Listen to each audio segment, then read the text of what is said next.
Existe causa-ganha? Afinal de contas, como funciona a justiça no Brasil?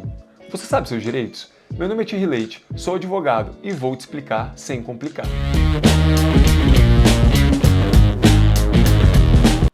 Quando converso sobre direito brasileiro com qualquer pessoa, acho importante primeiro sempre tentar explicar de forma bem resumida e básica como funciona o sistema judiciário aqui no Brasil. Olha só, formalmente o Brasil adota um modelo jurídico chamado Civil Law, direito positivado.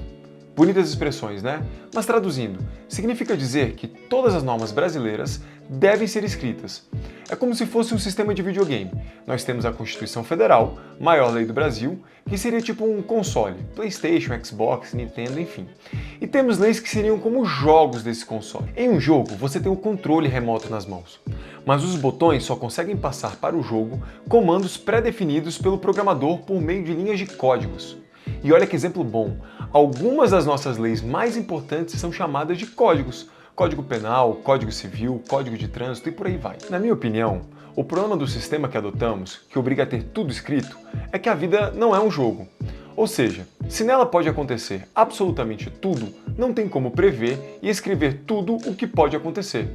Por isso que na prática, para aplicar as leis, somos obrigados a interpretar o texto escrito. O problema é que cada um entende o texto de um jeito. Por exemplo, a Lei 9.961 de 2000, que criou a Agência Nacional de Saúde Suplementar, ANS, em seu artigo 4º, inciso 3º, diz que essa agência elaborará um rol, ou seja, uma lista de procedimentos e eventos em saúde que serão referência básica para os planos e seguros privados de saúde pagarem para os seus usuários. Se liga no texto, abre aspas, elaborar o rol de procedimentos e eventos em saúde que constituirão referência básica. O que você entende da expressão escrita nessa lei? Referência básica. Ela se refere a uma lista mínima, básica, de procedimentos que os usuários de planos de seguros de saúde teriam direito, podendo exigir todos os outros que forem necessários, ou um rol máximo, básico, de procedimentos que os planos e seguros de saúde são obrigados a pagar para os seus usuários. Consegue perceber que, dependendo da interpretação do texto dessa lei, esse rol de procedimentos pode ser considerado taxativo ou exemplificativo?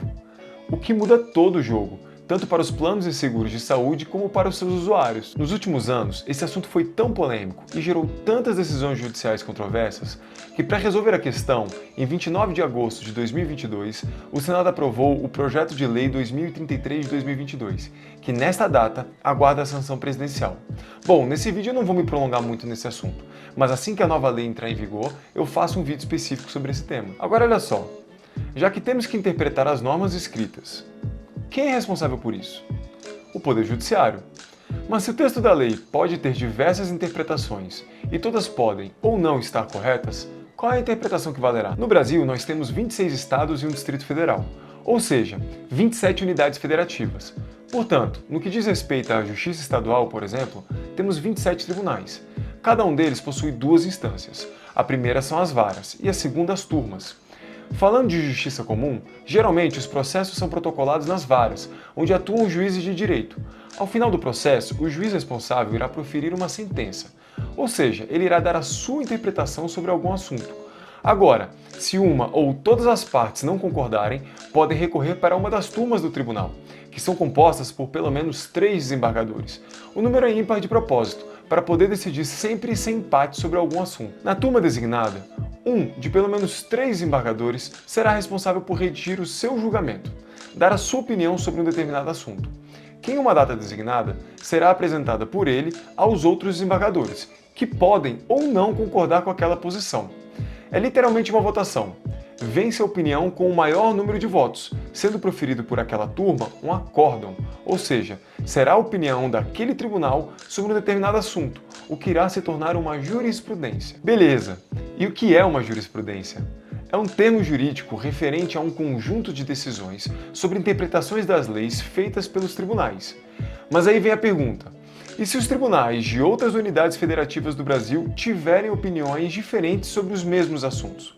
Bom, nesse caso, cabe ao Superior Tribunal de Justiça, STJ, dentre outras funções, uniformizar o entendimento dos tribunais, bem como ao Supremo Tribunal Federal, STF, proteger a nossa Constituição, analisando questões de repercussão geral, sejam econômicas, políticas, sociais ou até mesmo jurídicas. Ou seja, se temos que interpretar a lei escrita e acabamos tendo decisões diferentes sobre questões iguais, necessitando de tribunais especiais para unificar esses entendimentos, na prática, também adotamos um modelo jurídico chamado Common Law, conhecido como direito das decisões, usado, por exemplo, nos Estados Unidos e na Inglaterra. No Common Law, decisões parecidas tomadas reiteradamente pelos tribunais têm mais relevância do que a lei.